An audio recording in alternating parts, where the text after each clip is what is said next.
बच्चों, इस वीडियो में हम लोग पढ़ेंगे क्लास 7th साइंस।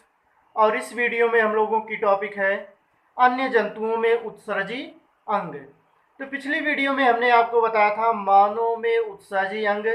तो मानव में जो है मुख्य उत्सर्जी अंग जो है वृक्क होता है, जो मूत्र के रूप में जो है उत्सर्जी पदार्थ को जो है बाहर निकालता है।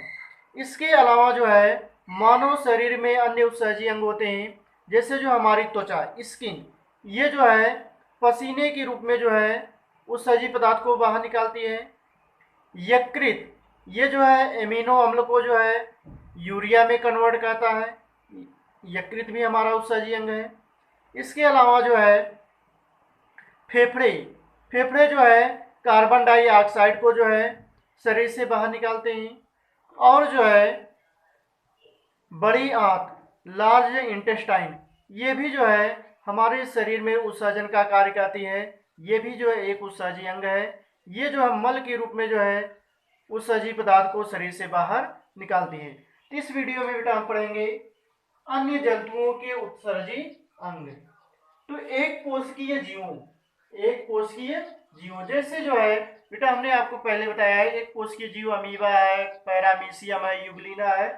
तो एक कोशिकीय जीवों जैसे अमीबा, पैरामीशियम में और निम्न कोट के जो है बहुकोशिकीय जंतुओं जैसे जो है स्पंज, स्पंज जो है संघ पोरीफेरा के जो जंतु है। हाइड्रा, ये जो है संघ सिलेंट्रेटा के जो जंतु है। तो में जो है शरीर की प्रत्येक कोशिका का बाहरी जलीय वातावरण से जो है सीधा संपर्क रहता है। इन जीवों में कोई विशेष उत्सर्जी अंग नहीं होते। बेटा जो है जो एक कोशिकीय जीव है और जो निम्न कोट के जो है बहुकोशिकीय जंतु है जैसे स्पंज, हाइड्रा, इसमें जो है कोई उत्सर्जी अंग नहीं पाया जाता है। ये जंतु जो है हानिकारक एवं अनावश्यक पदार्थों को अर्थात जो है उत्सर्जी पदार्थों को जो है जल में ही निकालते रहते हैं। बेटा जो है एक कोशिकीय जीव जैसे अमीबा है, पैरामीशियम है, यूग्लिना है, या जो है निम्न कोट के जो है बहुकोशिकीय जंतु जैसे हाइड्रा है, स्पंज है, इसमें कोई उत्सर्जन अंग नहीं पाया जाता है। इनका शरीर जो है सीधे जो है बाहरी वातावरण के जो है संपर्क में रहता है और ये उत्सर्जी पदार्थों को जो है जल में ही निकालते रहते हैं। इसके बाद बेटा जो है विकसित जंतुओं में जो है उत्सर्जन की क्रिया विशेष अंगों द्वारा होती है। विकसित जंतुओं में उत्सर्जन की क्रिया जो है विशेष अंगों द्वारा होती है, जिन्हें जो है उत्सर्जी अंग कहते हैं। जिन्हें बेटा क्या कहते हैं? उत्सर्जी अंग कहते हैं। सभी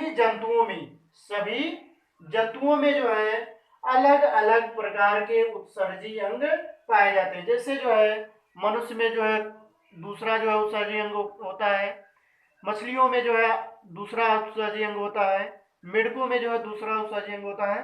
तो सभी जंतुओं में अलग अलग प्रकार का उत्सर्जी अंग पाया जाता है।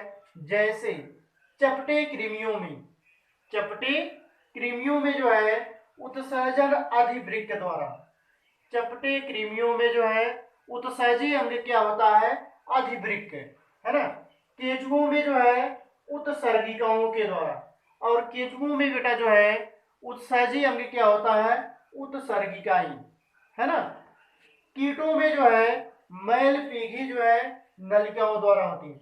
तो कीटों में जो कीट पतंगे हैं उसमें जो है मैल पीघी नलिकाएं जो है उत्सर्जी अंग के रूप में पाई जाती हैं, जो उत्सर्जन का कार्य करती हैं। तो सभी जंतुओं में अलग अलग उत्सर्जी पदार्थ जो है बनती है। सभी जंतुओं में जो है उत्सर्जी पदार्थ भी जो है अलग अलग होता है। जैसे अमीबा, पैरामीशियम, स्पंज, हाइड्रा, एवं जो है अलवणीय जलीय मछलियों में यहाँ समझिएगा, अलवणीय जलीय मछली का मतलब होता है जो मछली जो स्वच्छ जल में रहती है। किस जल में रहती है? स्वच्छ जल में रहती है, अर्थात जिस जल में जो है लवण नहीं पाया जाता। जैसे जो है तालाब की जो मछलियां होती हैं, है ना, या जो है नदियों में जो मछलियां पाई जाती हैं, या जो है जो झीलों में मछलियां पाई जाती हैं, तो इन सब का जो जल होता है स्वच्छ होता है, पीने योग्य होता है।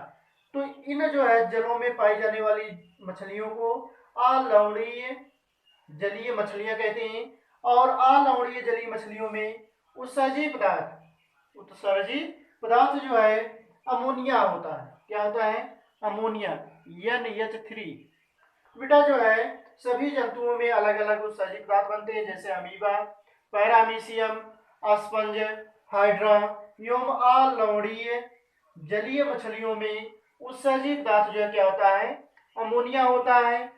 सीपी एवं घोंघा में, सीपी एवं घोंघा में जो है उत्सर्जी पदार्थ जो है अमीनो अम्ल होता है। एवं सभी स्तनियों में अर्थात जो बच्चे पैदा करने वाले जीवधारी हैं, एवं वयस्क उभयचरों में, उभयचर के अंतर्गत जो है मेढक आता है। क्या आता है? मेढक। तो उभयचरों में जो है उत्सर्जी पदार्थ जो है यूरिया होता है। उत्सर्जी पदार्थ क्या होता है? यूरिया होता है। पक्षियों एवं सरीसृपों में, सरीसृप का मतलब होता है बेटा जो रेंग कर चलते हैं, जैसे जो है छिपकली, तो जो है इसमें उत्सर्जी पदार्थ यूरिक अम्ल होता है। इसमें उत्सर्जी पदार्थ क्या होता है? यूरिक अम्ल।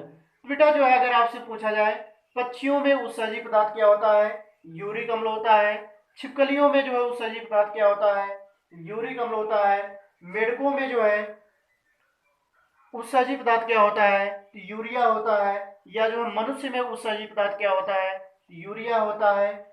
और जो है अमीबा, पैरामीशियम, या जो है यूग्लिना, अस्पंज, हाइड्रा और जो है लवण जलीय मछलियों में जो है उत्सर्जी पदार्थ क्या होता है? अमोनिया होता है। अगर आपसे पूछा जाए सीपी एवं घोंघा में उत्सर्जी पदार्थ क्या होता है, इसमें बेटा जो है अमीनो अम्ल होता है। क्या होता है? अमीनो अम्ल। इसके बाद यहाँ पर नोट लिख लीजिएगा नीचे, एक वयस्क व्यक्ति जो है प्रतिदिन 1 से 1.5 अर्थात तो जो है 1.5 लीटर जो है मूत्र उत्सर्जित करता है।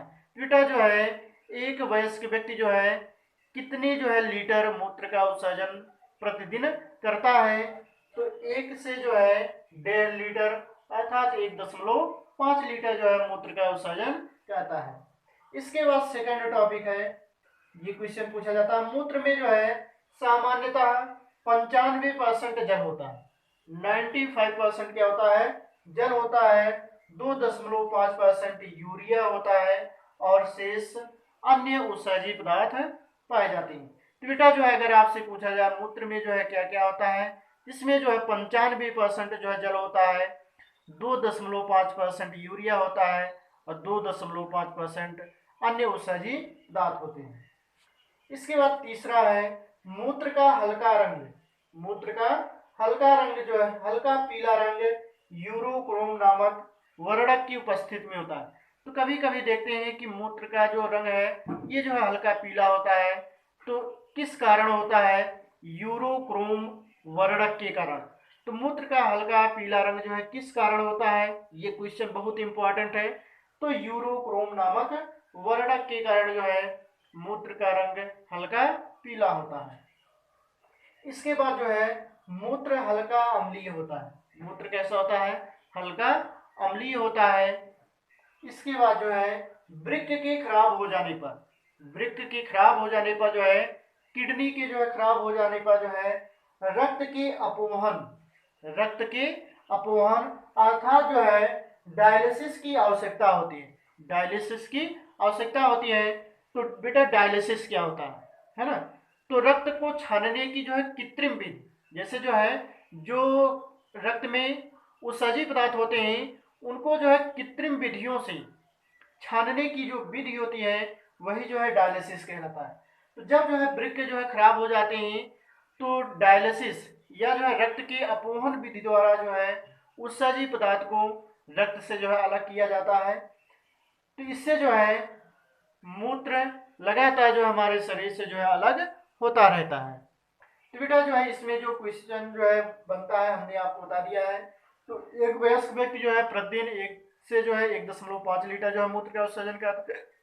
मूत्र में जो है 95% जल, 2.5% यूरिया और शेष जो है अन्य उत्सर्जी पदार्थ होते हैं 2.5%। मूत्र का हल्का पीला रंग जो है यूरोक्रोम वर्ण के कारण होता है। मूत्र हल्का जो है अम्लीय होता है और वृक्क के खराब हो जाने पर रक्त के अपवहन या डायलिसिस की आवश्यकता होती है।